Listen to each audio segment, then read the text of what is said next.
Hello दोस्तों, welcome back to our YouTube channel SLD educational academy. आप सभी को एक बार पुनः स्वागत है आपके अपने इस प्यारे से YouTube channel SLD educational academy पर।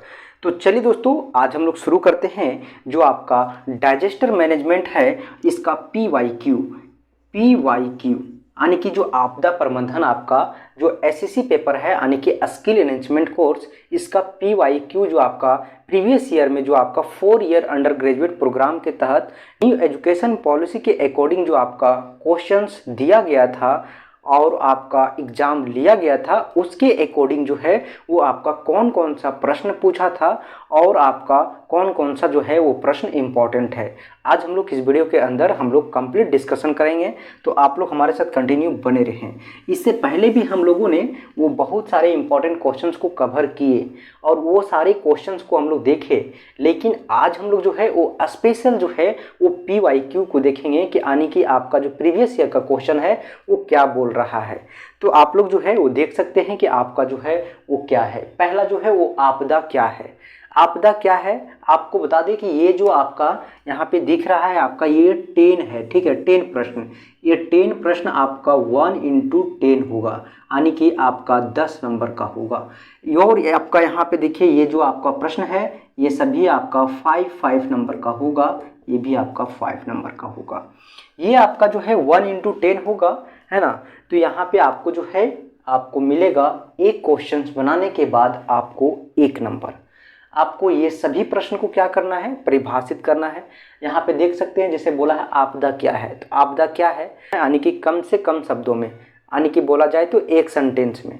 उसके बाद देखिए राहत कार्य क्या है, उसके बाद फिर दूसरा जो है आपका आपदा क्या है ना, आपदा बचाव क्या है, उसके बाद जोखिम क्या है, फिर है भूस्खलन क्या है और भूकंप क्या है, उसका बाद पुनर्वास यानी कि जब कहीं आपदा आता है और उसके वजह से जो है वो कहीं एक स्थान से दूसरे स्थान जो व्यक्ति को शिफ्ट किया जाता है, ठीक है, उसी को बोलते हैं पुनर्वास। एक आवास से दूसरे आवास पे वो जो है वो पहुंचाना, पुनर्वास।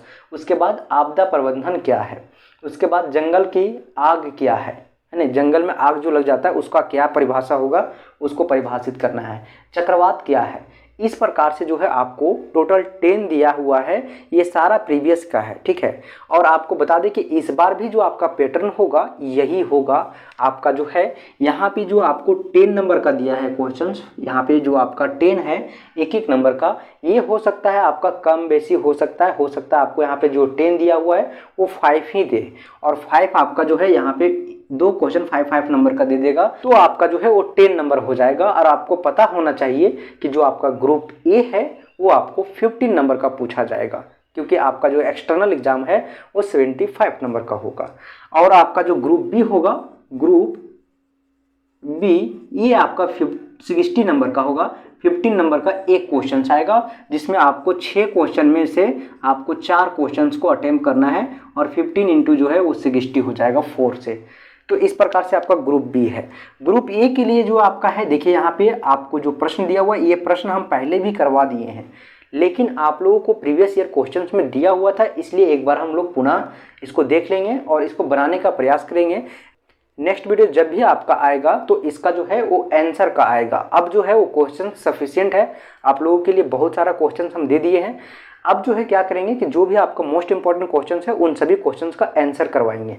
तो आप लोग देख सकते हैं आपका जो 5 नंबर का क्वेश्चन है वो क्या है, पर्यावरण को प्रभावित करने वाले विभिन्न आपदाओं को जो है वो व्याख्या करना है। कौन कौन सा जो है वो पर्यावरण को प्रभावित करने वाला आपदा है उसके बारे में लिखना है। फिर आपका क्या है, भूकंप के विभिन्न कारणों की व्याख्या कीजिए। उसके बाद जो है विभिन्न प्रकार के मानव निर्मित आपदाओं की व्याख्या कीजिए।